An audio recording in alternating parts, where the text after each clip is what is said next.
Então diz assim a palavra do Senhor. No princípio criou Deus os céus e a terra. Oremos, meus irmãos. Soberano Deus, eterno Pai, nós te agradecemos, Senhor, pela tua maravilhosa palavra, que nos instrui, que nos alimenta, que nos edifica. Te pedimos, Senhor, de maneira especial, agora, Senhor, por esse momento de meditação na tua palavra, de reflexão, Senhor, sobre um pilar tão importante, Senhor, que é a criação. Pedimos, Senhor, que nós não possamos ser ouvintes negligentes, Senhor, que ouvem a tua voz, ouvem a tua palavra e logo após esquecem, mas ouvintes fiéis, ouvintes operosos, Senhor, que ouvem a tua palavra com o coração sedento para te obedecer, Senhor. Como a costa, Senhor, anseia por água, sejamos assim, Senhor, nós para sermos pela tua palavra, Pai, pela tua presença. Nos ajuda, Senhor, permanecermos firmes na tua vontade, em nome santo do Senhor Jesus. Amém. Os irmãos podem sentar?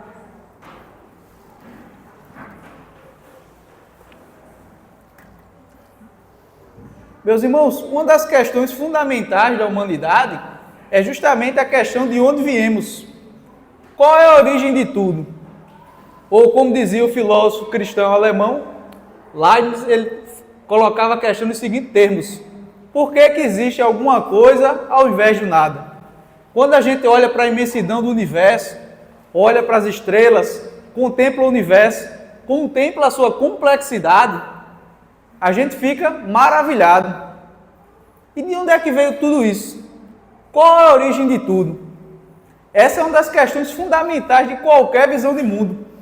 Se nós olharmos para os credos mais antigos da cristandade, que é o credo apostólico, ele começa com a seguinte sentença: creio em Deus Pai Todo-Poderoso, Criador dos céus e da terra. Mas hoje, meus irmãos, esse pilar tem sido muito questionado. Muita gente acredita que isso é algo fantasioso e que na realidade a gente é fruto do acaso. O mundo veio a existir do nada e pelo nada. Ou como dizia a música de uma banda que eu gosto, né? Você é uma espécie de ameba evoluída andando nas ruas. Ou você é fruto de uma sopa cósmica. E é justamente sobre essa realidade que vamos meditar hoje, né? Qual é a origem de tudo, né?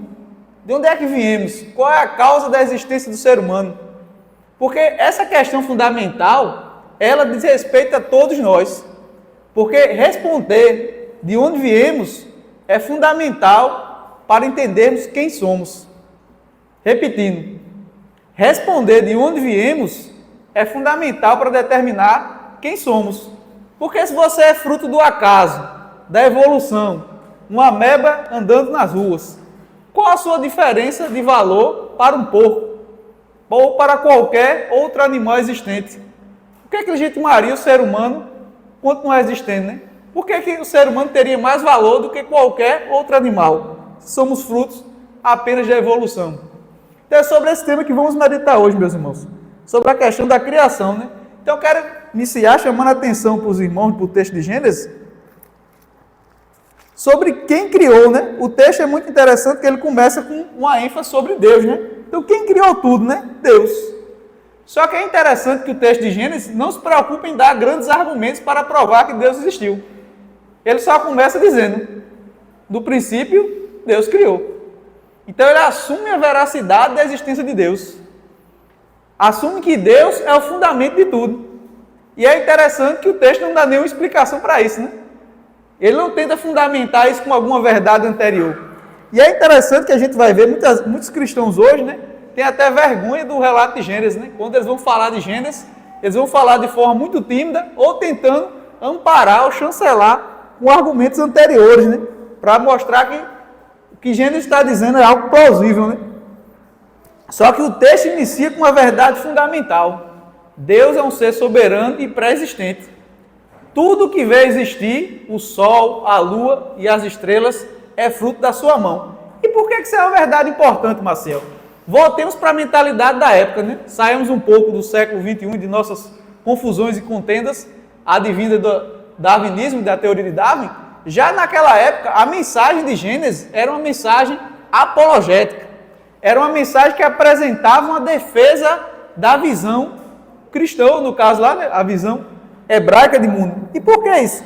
Porque lembremos, meus irmãos, na antiguidade era muito comum a ideia de que o mundo ou era eterno ou que vários elementos da criação, eles próprios eram divindades. Se os irmãos bem lembrarem, os egípcios cultuavam divindades que vinham do sol. Outros lugares, as pessoas como na Grécia, acreditavam que existiam deuses do mar, como Poseidon. Havia um deus do mundo inferior. Então as pessoas viam os elementos criados como divindade.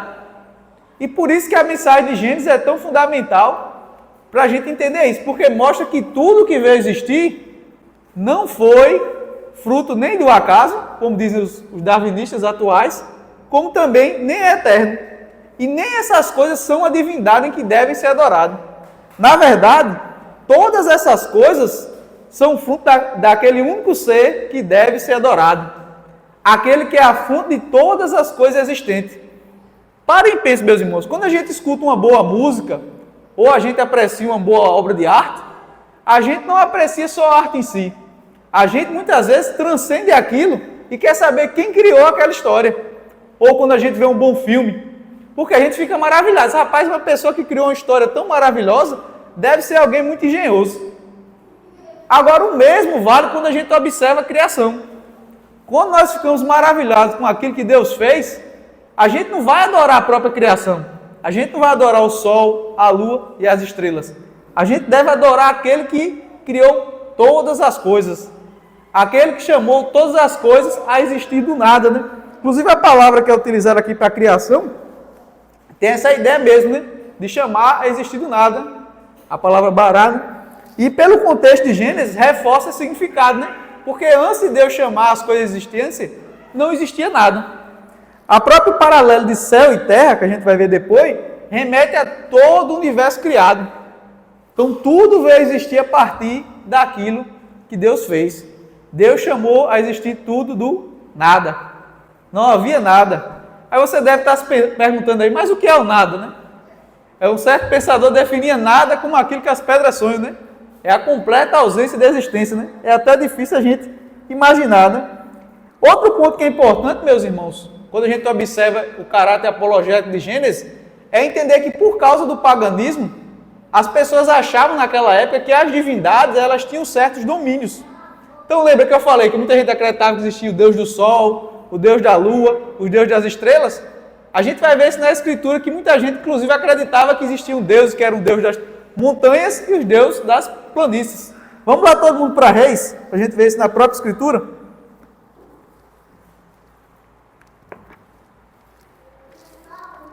Primeira Reis, capítulo 20. Primeira Reis, capítulo 20.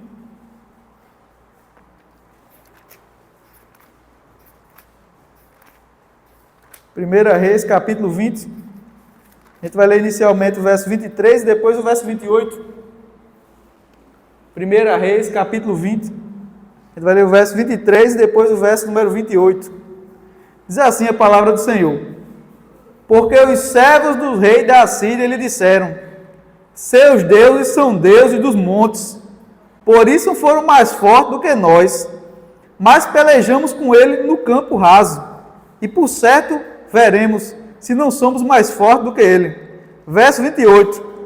E chegou o homem de Deus e falou ao rei de Israel, e disse: assim diz o Senhor, porquanto os assírios os disseram, o Senhor é Deus dos montes, e não Deus dos vales, toda esta grande multidão entregarei nas tuas mãos, para que saibais que eu sou o Senhor.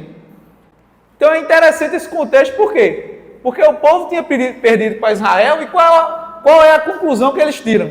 A gente perdeu para Israel porque o Deus de Israel é um Deus de montes. Então, se a gente lutar com ele nas planícies, a vitória é nossa. A vitória está garantida. Só que é interessante que o verso 28 deixa claro que Deus mostra o exato oposto. Que o Senhor não é só o Deus dos montes. Deus é Deus dos vales, Deus é o Deus das planícies, Deus é o Deus de todos os lugares. E é inclusive essa verdade que a gente vê ensinada no texto de Gênesis. Por que Deus é o Deus de tudo? Porque todas as coisas que existem são fruto das obras da sua mão. E qual é a implicação disso para a nossa vida, meus irmãos? Que a gente não deve adorar nem idolatrar nada que existe. Muitas vezes a gente quer recônditos da nossa vida como sendo de forma independente de Deus, independente de Cristo. Nós muitas vezes queremos que Deus tome conta de parte da nossa vida, mas outra a gente quer levar do nosso jeito. A gente quer que Cristo cuide do nosso trabalho, nos abençoe no nosso trabalho, mas já no meu casamento eu vou fazer do jeito que eu quiser. Ou o inverso. Quero que Deus cuide do meu casamento, porém no meu trabalho eu posso agir como não cristão. E isso pode se repetir de várias maneiras. Onde, por exemplo, eu não quero liberar o perdão. Alguma pessoa me magoou, porém eu não quero liberar o perdão. Por quê? Porque eu entendo que não chegou a hora, porque eu não desejo. Mesmo Cristo nos ordenando isso, nós não queremos realizar. E muitas vezes, meus irmãos, isso tudo é fruto da idolatria do nosso coração. E lembremos que nas Escrituras, qualquer coisa pode se tornar um ídolo para você. Qualquer coisa que tome o lugar de Deus vai se tornar motivo de idolatria. E é interessante a gente observar, a gente ia até tratar hoje na escola dominical, né, mas infelizmente por motivo de força maior não deu, mas o texto de Deuteronômio, capítulo 8, do verso 1 ao 3, fala sobre o caso de Israel.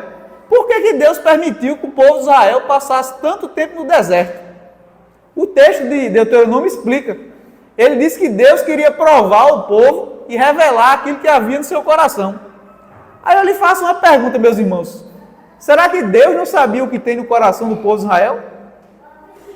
Obviamente que sim. Mas por que Deus queria provar o povo mesmo assim?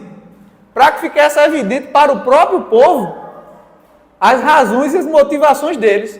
E lembremos o que acontecia com o povo de Israel. Quando as coisas iam bem, eles aparentemente eram fiéis a Deus, amavam a Deus, comemoravam. Porém, quando as coisas davam mal, o que acontecia? Eles de imediato diziam, não, era melhor no Egito. Lá no Egito a gente tinha carne, a gente tinha água. E agora aqui que a gente está nesse deserto, parece que Deus nos trouxe para nos matar. Então perceba, o povo de Israel estava sendo movido pelo ídolo. Qual era o ídolo? Era o ídolo do conforto. Eles amavam o conforto e a comodidade.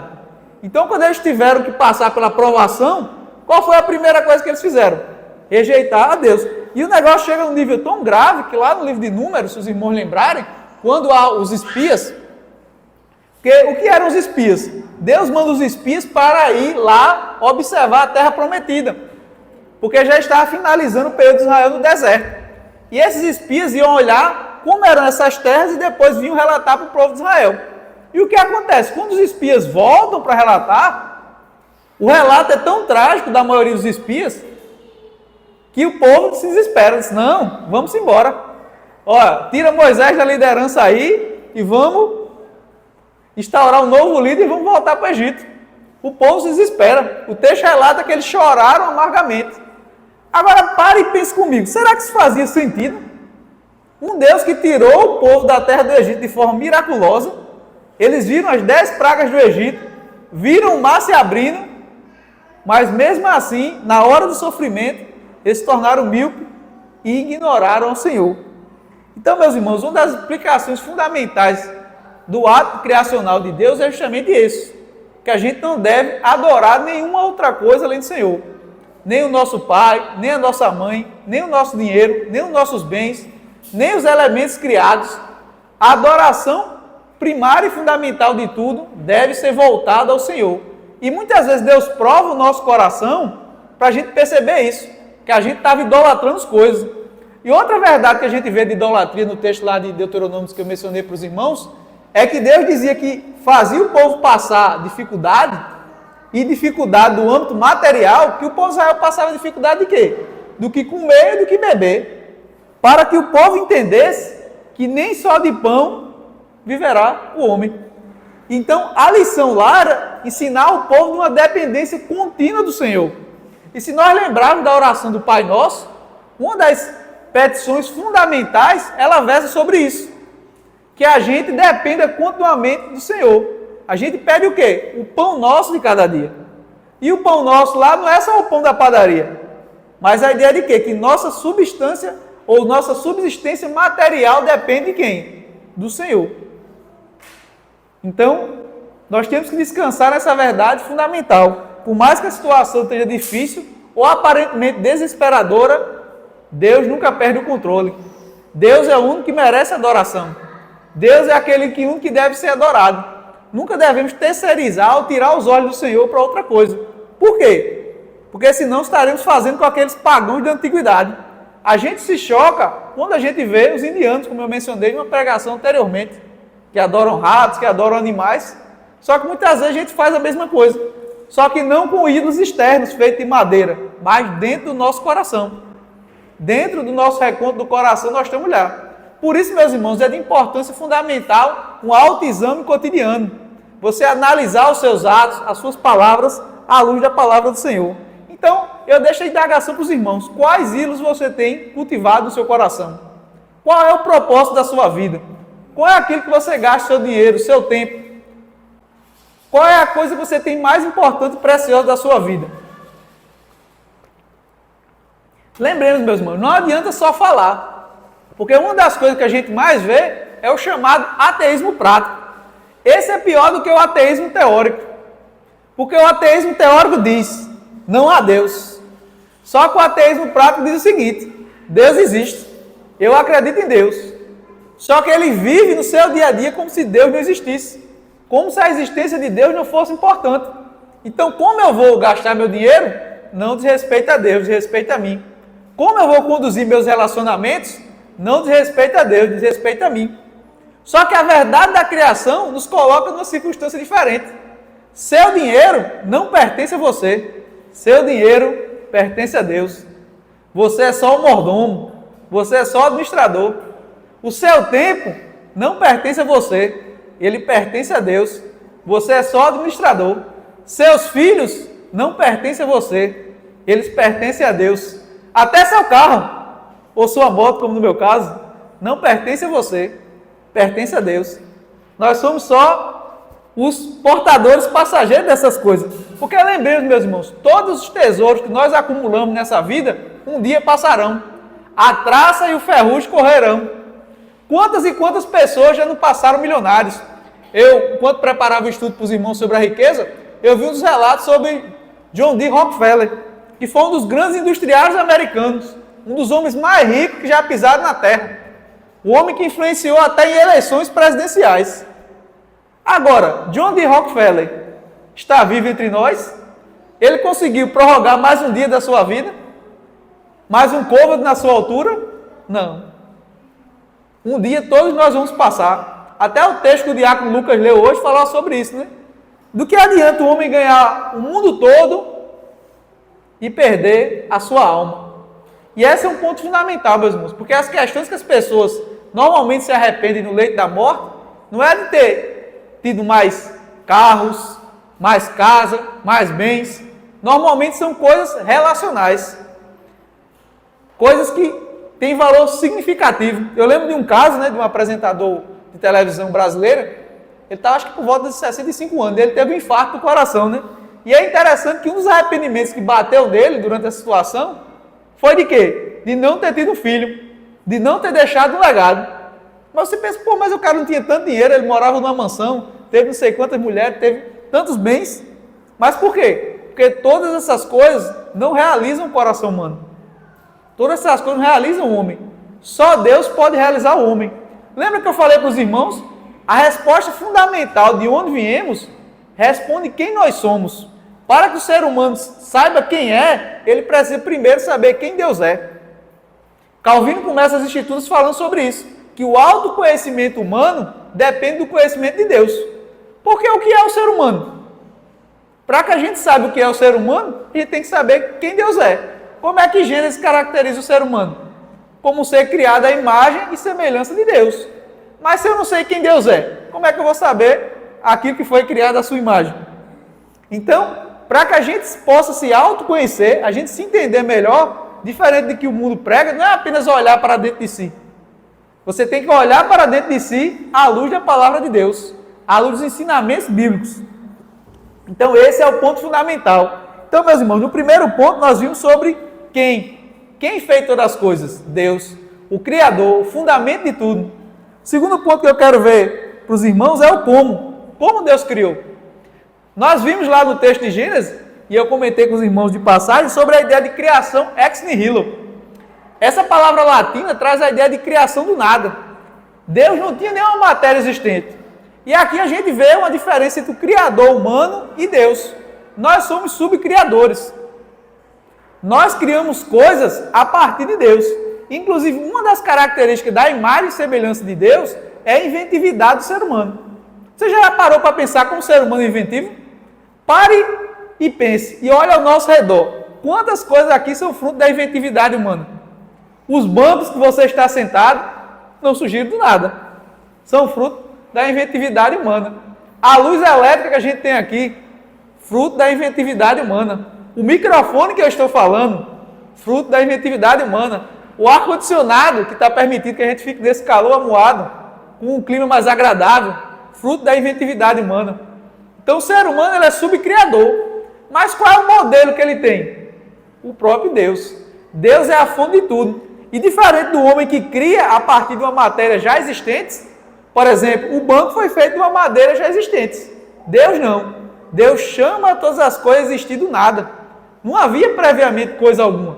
Deus chamou todas as coisas existentes, né?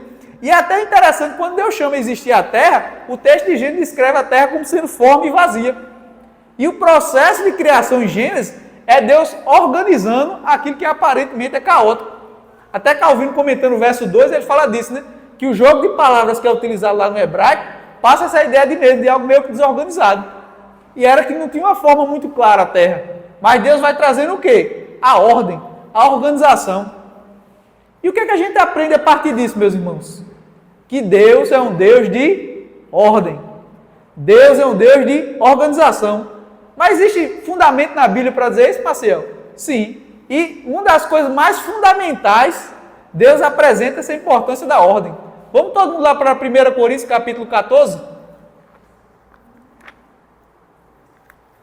1 Coríntios capítulo 14, a gente vai ver o verso 33, depois o verso 40.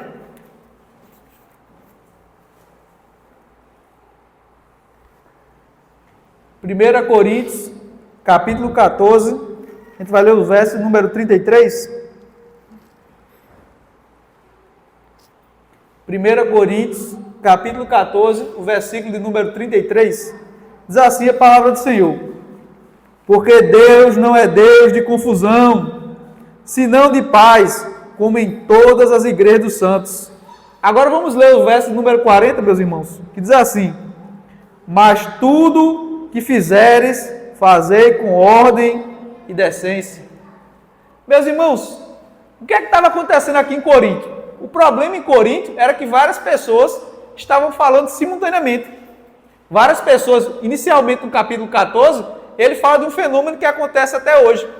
Várias pessoas falando um idioma que ninguém entendia no culto e havia uma verdadeira confusão. Fora que na hora também que o profeta ia profetizar, havia pessoas que interrompiam de forma inadequada. E o que é que Paulo apresenta como princípio para corrigir o que estava acontecendo ali? O fato que Deus é um Deus de quê? De ordem. Deus é um Deus de organização. Deus é um Deus que não gosta da confusão. E o que é que a gente aprende a partir disso? Não podemos cultuar Deus de qualquer jeito. Não podemos se aproximar do Senhor de qualquer maneira. Isso começa nas pequenas coisas, meus irmãos. Você já parou para pensar sobre a solenidade e a importância que você faz aqui domingo após domingo? Pense comigo, você se prepara no dia antes para o dia do Senhor? Porque se você não se prepara, você vai chegar no culto aqui muitas vezes cansado, com sono. Você não vai aproveitar o culto ao Senhor.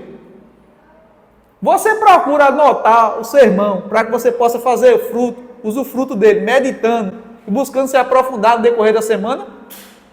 Você desfruta das bênçãos do culto ao Senhor? Você valoriza esse culto? Porque se a gente entende que a palavra do Senhor é proclamada na sua igreja, domingo após domingo, e nós ignoramos a palavra do Senhor, quando passa pela porta você não lembra nem qual foi o texto que foi pregado. Será que não há uma coisa muito errada na forma que você tem se aproximado ao culto do Senhor? Será que você tem tido um correto entender disso? Imagine você indo para uma audiência, e no meio da audiência você começa a dormir, enquanto o juiz fala com você. Como é que você ficaria, né? Eu estava vendo inclusive um vídeo essa semana, bem engraçado, era falando sobre alguns casos do judiciário brasileiro, né? E o negócio é tão sério que eu vi um vídeo que um juiz ficou revoltado com o advogado, simplesmente porque o advogado não estava de paletó. O advogado estava só de camisa social, o juiz já ficou revoltado, né? E outro caso, a juíza revoltada porque o senhor que estava lá, ele já era um senhor de idade, aí ele não tinha muito trato com as palavras, não estava chamando ela de Vossa Excelência. Aí ele ia explicar o caso. Você não me chamou de Vossa Excelência. E a juíza lá esbravejando, né? Mas pense, meus irmãos, normalmente a gente vê isso, né? Muitas vezes as pessoas, quando vão falar com uma autoridade humana, com um governante, com um juiz, as pessoas tinham a solenidade. As pessoas tinham uma preocupação, mas no que tange ao culto, muitas vezes a pessoa não se preocupa em preparar o seu coração, em preparar-se para estar bem apto para aprender do Senhor. Então, o culto do Senhor é o momento da gente aprender. Lembremos que a igreja do Senhor ela é uma grande escola. Pare e pense, você foi chamado para quê? Para fazer discípulo. Discípulo para quem? Para Jesus. E Jesus é o quê? O seu mestre. Então quando você vai pregando o evangelho para outras pessoas, você está trazendo novos alunos para a escola de Cristo. E a noção de discipulado do passado, meus irmãos, era muito mais profunda do que do alunado hoje. Normalmente o aluno hoje vai para a escola passar um período. Então, por exemplo, meus alunos vão lá e passam a manhã estudando. Só que no passado não era assim. Se você observar a vida dos apóstolos, eles passaram 3 anos acordando e dormindo com Cristo. Para onde Cristo ia, eles iam atrás. E a noção de discipulado da antiguidade era essa, que constantemente, cotidianamente, eu estaria aos pés de meu mestre. Você vê isso inclusive nas escolas filosóficas. Por exemplo, eu tenho formação em filosofia. Platão, que foi um grande filósofo da antiguidade, vivia aos pés de seu mestre Sócrates. Posteriormente, seu discípulo. Aristóteles passou 20 anos estudando com Platão. Ele só saiu da escola de Platão quando Platão morreu. Então, o que é que isso ensina de lição para a gente, né? Primeiro, a gente valorizar o culto do Senhor. Segundo, a gente valorizar o aprendizado e lembrar que esse é um aprendizado contínuo. Não é o que você só aprendeu na classe de catecúmenos e acabou, né? Porque muita gente acha que acabou o catecúmeno, eu já sei de tudo. Não. É um aprendizado contínuo na vida cristã. É um crescimento contínuo no Senhor. Então, para que você seja um discípulo de Cristo, você tem que imitar a Cristo. Você tem que viver nos pés de Cristo. Cotidianamente, você tem que ansiar por aprender de Cristo. Se isso não for uma verdade na sua vida, então você está falhando em ser um discípulo de Cristo. Muitas vezes você estará vivendo um ateísmo prático, onde você diz, eu acredito em Deus, Deus é a razão da minha vida, mas sua prática cotidiana nega isso. Cotidianamente você se volta para orar ao Senhor, para meditar na sua palavra, crescer no conhecimento de Deus, que é aquilo que ocupa seu coração. Além disso, meus irmãos, uma lição óbvia que a gente aprende com isso, né? A gente vê Deus ordenando o caos, é que a gente tem que ser mais organizado, né? E ouçam isso de alguém que foi muito bagunçado durante toda a sua vida, né? Minha mãe, felizmente, faleceu, né? Mas ela poderia testemunhar para os irmãos isso, né? Então, isso é uma luta contínua da minha vida, né? Não é da minha personalidade ser organizado, né? Mas eu aprendi, por causa da causa de Cristo, por causa do Evangelho de Deus, a importância de uma série de coisas. Desde pontualidade até você marcar os seus compromissos.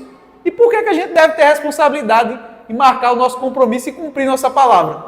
Por amor ao nosso próximo. Se eu marco um compromisso com o irmão Tawan e furo por besteira, por irresponsabilidade minha, eu estou amando meu próximo? Se eu marco um compromisso com o meu patrão e furo com ele, eu estou amando meu próximo? Se eu marco com ele de 9 horas, eu chego de 11 horas da manhã. Será que eu estou amando meu próximo, desperdiçando o tempo dele? Então perceba, meus irmãos, Deus nos ensina a ser um Deus organizado. Deus faz as coisas com plano. Deus faz as coisas de forma planejada. A gente sabe que imprevistos acontecem, coisas fogem do nosso controle. Mas a gente sabe também da tentação do nosso coração de ceder à preguiça, de ser desorganizado, de furar com os nossos compromissos. Então nós temos que combater. Lembre-se que o livro de Provérbios fala várias e várias vezes sobre a preguiça. E se uma coisa é repetida várias e várias vezes na Escritura, é porque isso é uma tentação do nosso coração. Porque esse é um problema que acomete todos nós. Então que possamos aprender, né, e aplicar isso na nossa vida, né? Deus é um Deus de ordem. Deus é um Deus de organização. E isso começa na criação. Todas as coisas têm seu propósito determinado. O sol, a lua, as estrelas, as flores do campo. Nada foi feito por acaso. Cada coisa tem seu devido lugar. Então, aprendemos com o Senhor, que possamos ser mais organizados, possamos valorizar a ordem, tanto no culto como na nossa vida prática e cotidiana. Por último, meus irmãos, eu quero tratar com vocês o porquê, né? E por que é importante tanto falar sobre criação, né? A gente já falou, perpassou algumas coisas, mas agora eu quero aprofundar um pouco disso, né? Quando a gente olha para o decálogo, para a lei do Senhor, Deus começa no seu prefácio falando sobre isso. Sobre eu sou o Senhor, eu sou o Deus. E por que a gente deve se submeter a Deus? Muitas vezes as pessoas veem, até mesmo na igreja, Deus como estraga-prazeres. Eles acham que os 10 mandamentos são regras que Deus nos deu de forma arbitrária para estragar nossos prazeres. Então, eu tinha um desejo pecaminoso no meu coração de subtrair os bens das outras pessoas. Então, Deus colocou essa regra aí só para estragar meu prazer. Ou eu tinha o desejo pecaminoso de ficar com todas as pessoas. Mas Deus fez isso para estragar meu prazer. Só que não é isso que a Escritura nos revela, meus irmãos. É o contrário. O único caminho para você ser feliz é você viver segundo os ditames de Deus. Se você tentar viver fora dos ditames do Senhor, você não será feliz. Você pode ser a pessoa mais rica da terra, a pessoa mais destacada, a pessoa mais famosa, mas ainda assim você não será feliz. Mas por que isso? Porque o Senhor é a fonte da felicidade. E a Bíblia é o manual do fabricante. Se o homem quer saber como utilizar a sua vida de maneira correta, ele deve seguir os ditames do Senhor. Pense na gente, né? Quando a gente vai montar, por exemplo, um estante. Chegou um estante lá do Mercado Livre. A gente vai olhar o quê? O manual do fabricante. E por que isso é importante? Porque a gente vai entender o propósito de cada peça. Por que cada peça está aqui? Para que serve esse parafuso? Para que serve esse pedaço de madeira? Onde eu vou encaixar cada coisa? A mesma forma é quando a gente olha para Gênesis. Para que eu entenda o que é o homem, para que eu entenda o propósito da vida humana, o propósito do casamento, o propósito do trabalho, eu tenho que voltar para as origens. Eu tenho que voltar para o que Deus nos fala em Gênesis. Porque senão eu não vou compreender a nossa situação atual. Eu não vou compreender as mazelas atuais. Você pode olhar para a humanidade, né, e se perguntar, né, como se perguntou minha aluna, né? Minha aluna do 6º ano, ela perguntou para mim, faz uns 2 semanas, ela perguntou, professor, por que existe tanta guerra no mundo? Eu disse, a resposta está em Gênesis. Gênesis capítulo 3 vai responder a sua situação. E tantas vezes a gente se depara, né, com situações calamitosas e a gente fica desnorteado. Por que existe tanta maldade do coração humano? E mais uma vez, a resposta está nas Escrituras. Por causa do pecado, por causa da queda. A gente viu no ponto anterior que Deus criou tudo organizado. Havia ordem e perfeição. E onde é que veio o mal? Do pecado, da transgressão. Daí que veio a desordem, daí que veio a disfunção. Deus criou o casamento puro e santo e lindo. Mas com o pecado veio o quê? O conflito, a guerra de sexo. O homem querendo se sobressair sobre a mulher, ou vice-versa, a mulher sobre o homem. Mas como é que a gente vai entender qual é a solução para isso? Quando a gente volta para Gênesis. Lembremos quando Cristo foi tratado do divórcio, né? Havia toda uma querela sobre o divórcio. E aí, ali, legítimo ou não legítimo divorciar? E na época havia 2 escolas judaicas que disputavam sobre isso. Havia uma escola que dizia, não, você pode se divorciar por qualquer motivo tanto que você dê a carta de divórcio. E havia uma escola que dizia, não, só pode divorciar por causa de adultério. E como é que Cristo resolveu a disputa? Se os irmãos lembrarem de Mateus capítulo 19, Cristo remonta a Gênesis. Deus, ele vai dizer o seguinte, no princípio não era assim. Ele apela para Gênesis, para explicar por que o divórcio não era a melhor escolha. Ele vai dizer, o divórcio foi dado por causa da dureza do coração do humano. Mas o propósito original de Deus para o casamento não era esse. Era que as pessoas passassem toda a sua vida com o seu cônjuge. Então, quando a gente volta para Gênesis, a gente entende o propósito das coisas. Pense no seu trabalho. Por que tem tanto funcionário chato no seu trabalho? Por que tem tanto aluno que dá dor de cabeça? Gênesis capítulo 3. Pecado. Por que você fica tão cansado depois do seu trabalho? Pecado. Então, as Escrituras, meus irmãos, elas vão dar resposta do propósito das coisas. E elas nos mostram que as coisas não acontecem por acaso. As coisas não são fruto do nada. E isso é uma lição muito importante que a gente tem que aprender. As Escrituras nos apresentam, meus irmãos, um princípio fundamental, o princípio da semeadura e colheita. Paulo, lá em Gálatas, vai falar sobre isso, sobre aquilo que a gente planta e a gente colhe. E muitas vezes a gente não percebe isso. Na vida cristã, muitas vezes, coisas ruins que vão acontecer conosco são fruto dos nossos próprios pecados, fruto das nossas próprias escolhas. Então, o que você planta agora, você vai colher a longo prazo. Marcel, como é que funciona isso na prática? Lembremos do exemplo da formiga. Lá em Provérbios capítulo 6, fala sobre o preguiçoso e manda o preguiçoso olhar para a formiga. E por que a formiga é apresentada como exemplo de sabedoria? Porque ela, no dia do verão, ela acumulava alimento, para que quando viesse o inverno, ela tivesse um estoque guardado.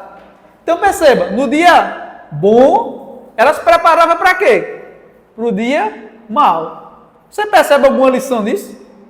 Vamos para outro exemplo. Pense no exemplo de José, né? O faraó tem aquele sonho das vacas magras e das vacas gordas.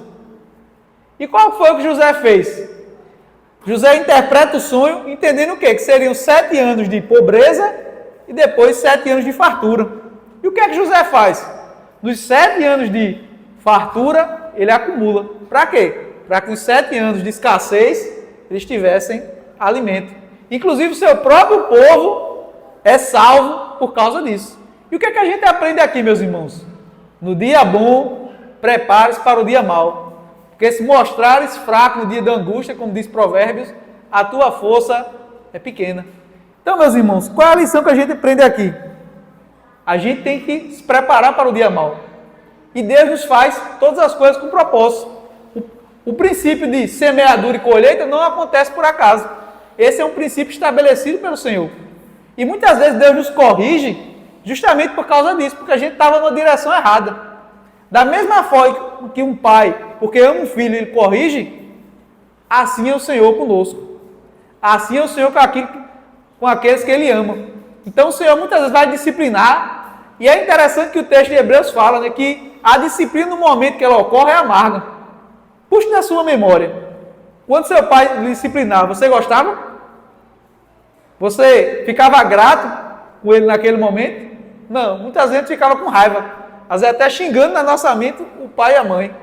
Mas lá na frente, quando a gente se torna maduro, a gente diz, meu pai tem razão. Eu agradeço ao meu pai por aquela disciplina, por ter me deixado de castigo naquele dia. Da mesma forma é o Senhor na condução da nossa vida. A disciplina na hora é dolorosa, é motivo às vezes de tristeza, porém a longo prazo é motivo de alegria, né?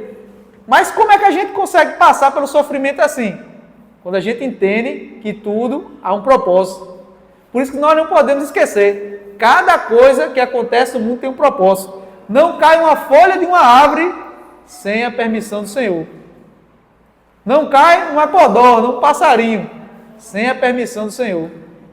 Por mais doloroso que seja o que aconteça, tudo está no controle divino. E muitas vezes é fácil a gente falar, mas é difícil a gente vivenciar quando as coisas estão em turbulência, né? Quando as coisas vão mal, mas que nós possamos descansar na verdade do Senhor. E o que a gente pode, para finalizar, meus irmãos, aprender com isso, né? Sobre a criação, né? A criação também nos ensina a um chamado à adoração.